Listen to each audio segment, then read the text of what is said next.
I knew Tyler Ferry. I knew. He plays that Madeira part a little too goddamn well. He's uncomfortable as a man, but as a bitch, that is funny and very comfortable as a bitch. Your shield has been unveiled. You can let that black woman go on about her business now. It's all out now.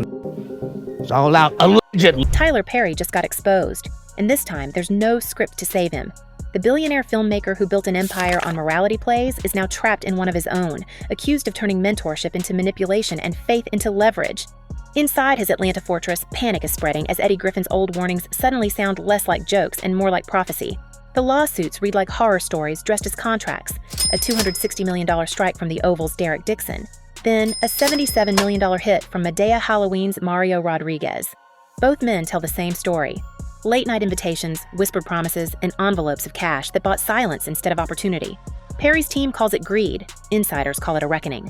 Because behind the sermons, the studios, and the perfect smile, the man Hollywood crowned as its moral compass might have just become its next cautionary tale. Well, welcome back to NNN, where we give it to you straight, no chaser. Well, this story is not straight at all. It's quite twisty, turny, and greasy. Tyler Perry, who's currently dating a black woman, wink wink, was outed and sued for $260 million in a assault lawsuit filed by a male actor from his show, The Oval. The text message lands like a confession disguised as self-pity. December 2025, Tyler Perry tells Mario Rodriguez he feels betrayed. By then, Rodriguez has already filed the papers, a $77 million lawsuit that reads like a nightmare stitched to a career opportunity. The official version says the two met at a gym years ago, that Perry offered him a minor part in Boo, a Madea Halloween, and that was it. But the filings describe something else. Private meetings, drinks that blurred into groping, and money quietly slipped into pockets after boundaries were crossed. People around Perry insist he was just helping out a young actor. But what kind of help ends with a man running from a mansion, holding $5,000 in silence money? The details come like echoes. The moaning, the reaching hands, the line, "You know, Mario, I'm not a bad person to have in your corner." Now that sentence reads less like mentorship and more like warning. And when Perry texts betrayed, insiders say it isn't regret, it's fear that one of his patterns finally walked out with receipts. And he wanted some of that Oval. He wanted some of that Oval, that marshmallow.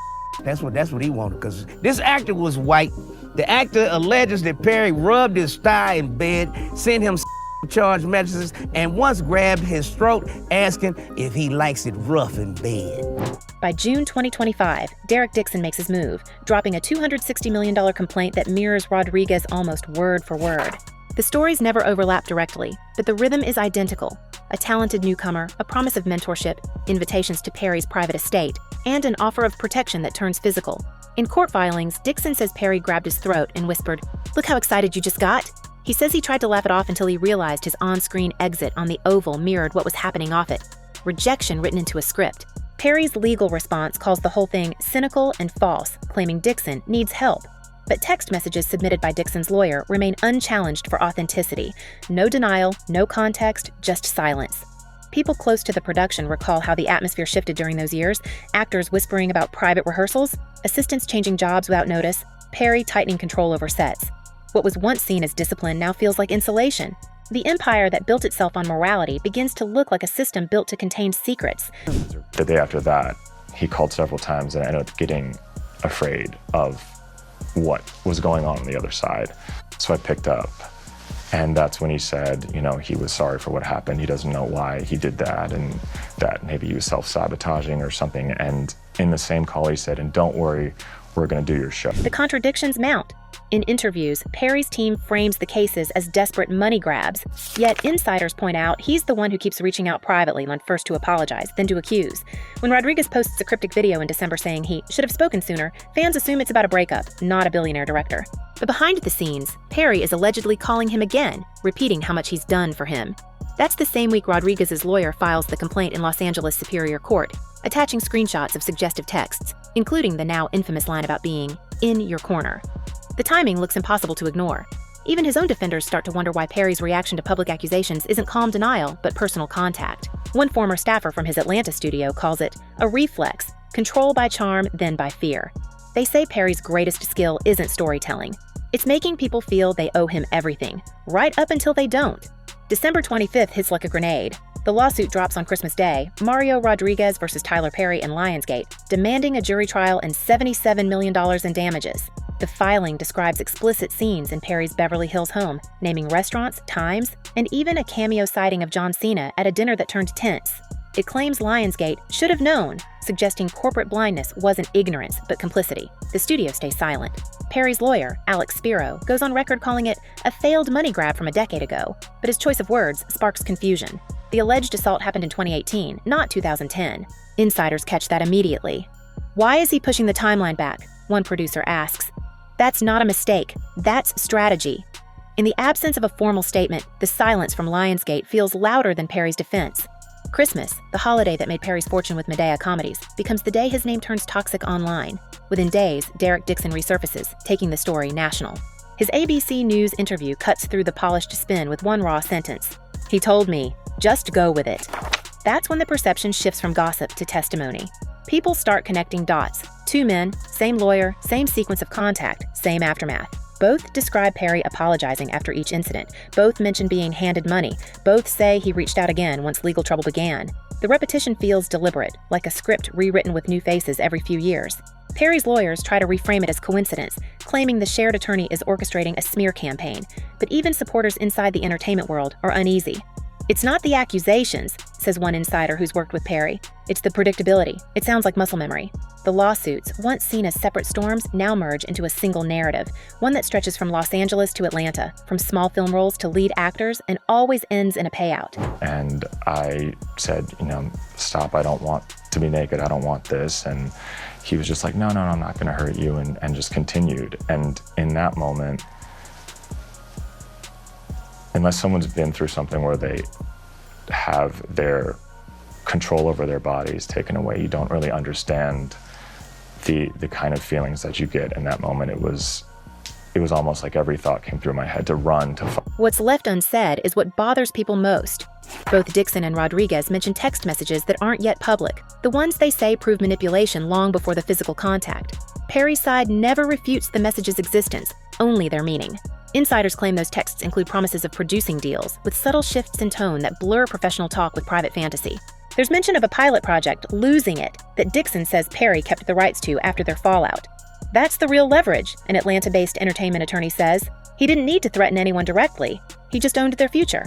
On the surface, Perry's reputation as a generous gatekeeper holds. The man who hires hundreds, writes roles for unknowns, funds black cinema. But now that same generosity looks weaponized, like a spider's web spun from opportunity. The more people he helps, the more beholden they become. And when one strand breaks, the whole structure shakes. 5. Tell us about the first time you ever met Tyler Perry. Yeah, I met him at his studio opening party in 2019. I was working for an events company, and we met, and he said to me, are you an actor? And I said, well, not right now. I'm working on it, but not right now. And he said, yeah, you are. We need to talk. You should get my number and we'll... By late December, 2 court systems, California and Georgia, hold parallel versions of the same scandal. Federal judges shuffle filings between jurisdictions, delays pile up, and Perry's lawyers tout every procedural move as victory. But no dismissal sticks. Dixon's case lands back in Georgia, Perry's home turf, while Rodriguez's stays alive in Los Angeles. The split fuels suspicion. Why is one billionaire fighting identical claims on both coasts? People close to Perry say he's furious about the optics, not the allegations, that he believes this is about control of his narrative, not justice. Yet those who've worked under him describe a man obsessed with image, who scripts even his private apologies like dialogue. He always says, "I'm not that guy," one former assistant recalls, but everyone knows he has a different face for every audience.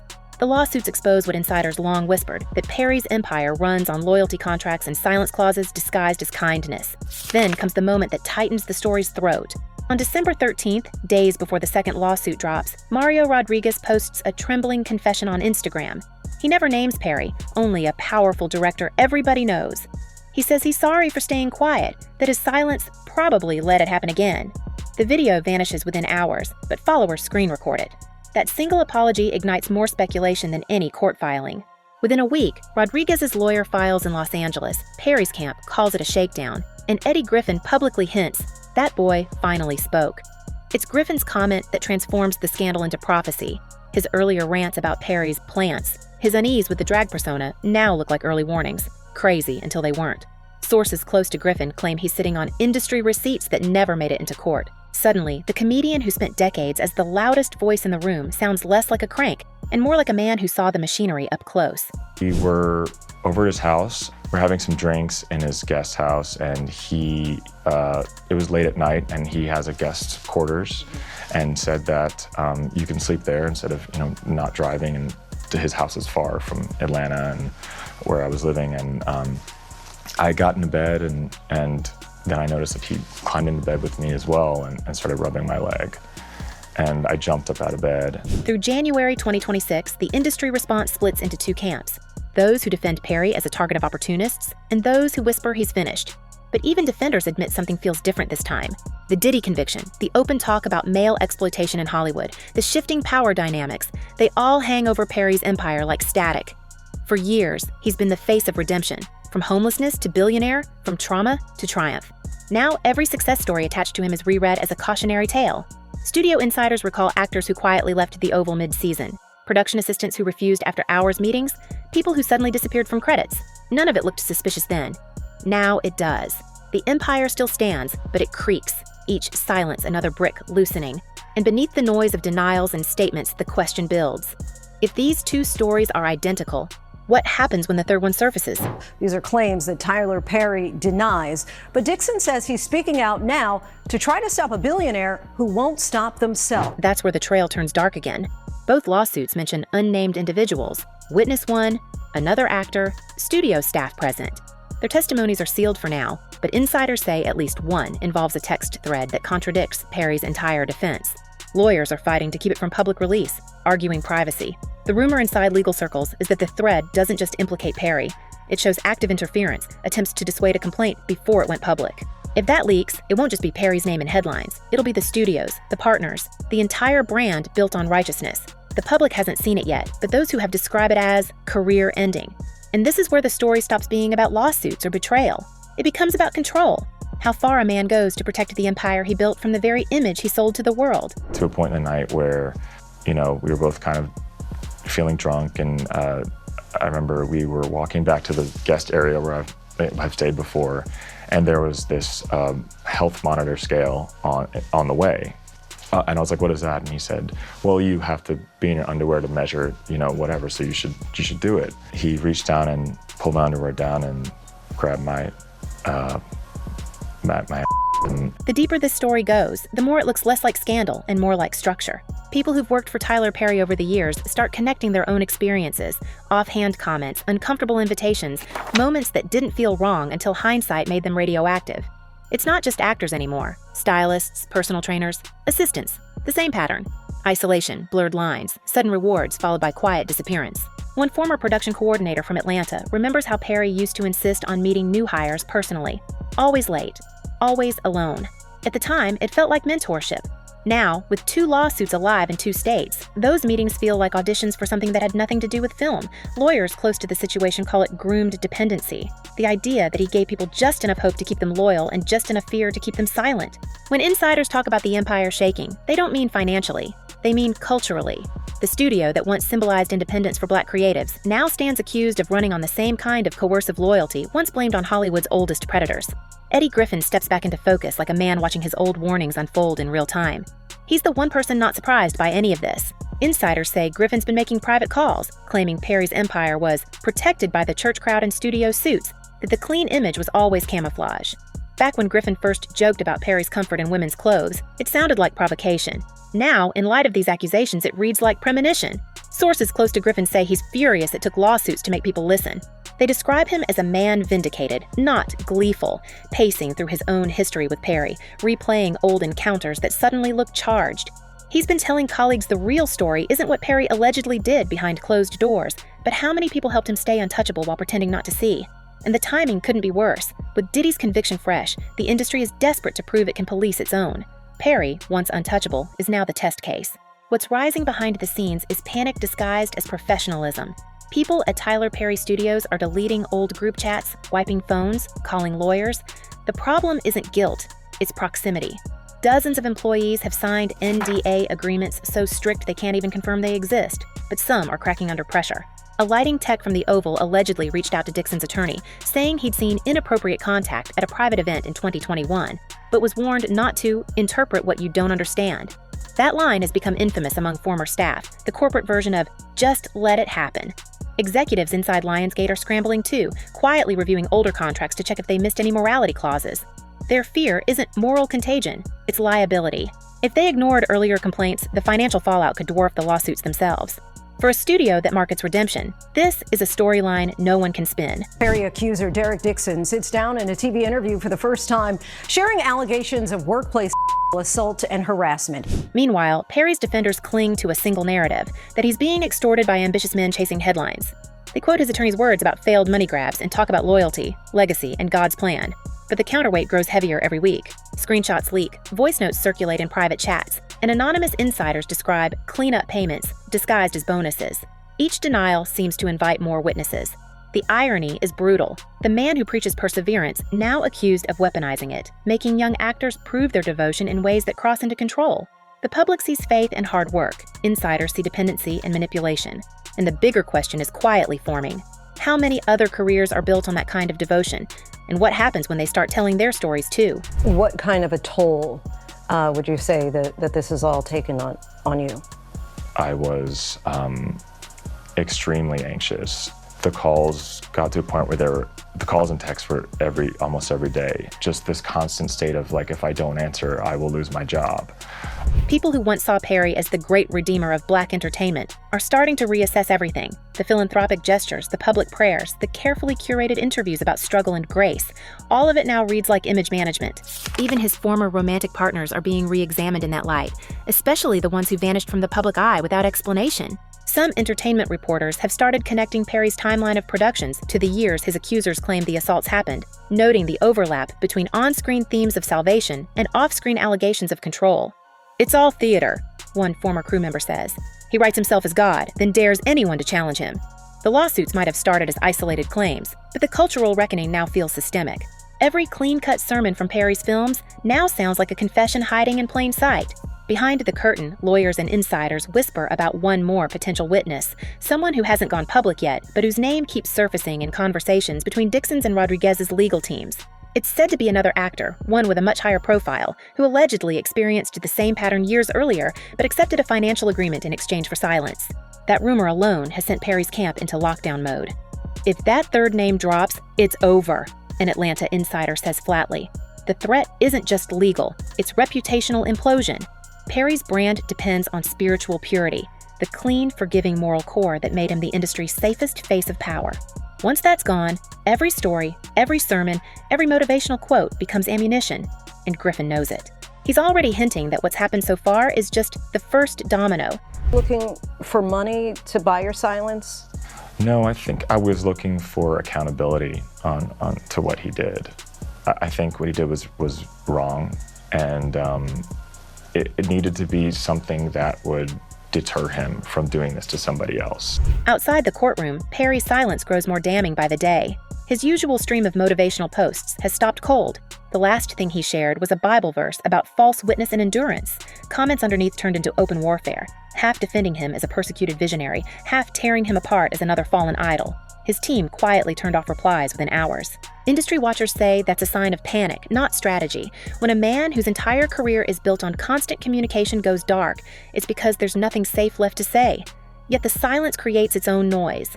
Each unanswered question becomes proof of guilt to some, proof of a setup to others.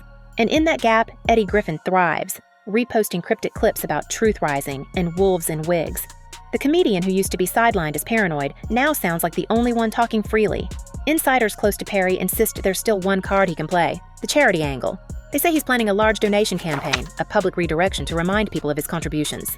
But others within his circle call it desperation, comparing it to building a church on top of a sinkhole. The lawsuits are not going away. The questions are multiplying. In legal circles, attention shifts to Lionsgate's role, whether the studio ignored warning signs or failed to enforce safeguards. Some predict quiet settlements, others expect a spectacle. But everyone agrees on one thing. If this goes to trial, the discovery process will expose communications Perry has spent decades protecting. Texts, emails, internal memos, the empire's private language made public. That's what keeps the industry awake at night. It's not just Perry's name at risk, it's the system that made him untouchable. Now the air around this story feels charged, like static before a lightning strike. Every new leak feeds the hunger for a final collapse, yet every denial adds another layer of mystery. The lawsuits have already rewritten the public's understanding of power, faith, and fame, and still no one knows how far it goes. Did Perry build his legacy on manipulation disguised as mentorship? Did Eddie Griffin spend years warning an industry that refused to listen? And how many more names are buried in those sealed files waiting to surface? Drop your thoughts and theories in the comments. Who do you believe? And what do you think happens when that third witness finally speaks? Because one thing's clear now, this story isn't finished. It's only starting to show its teeth.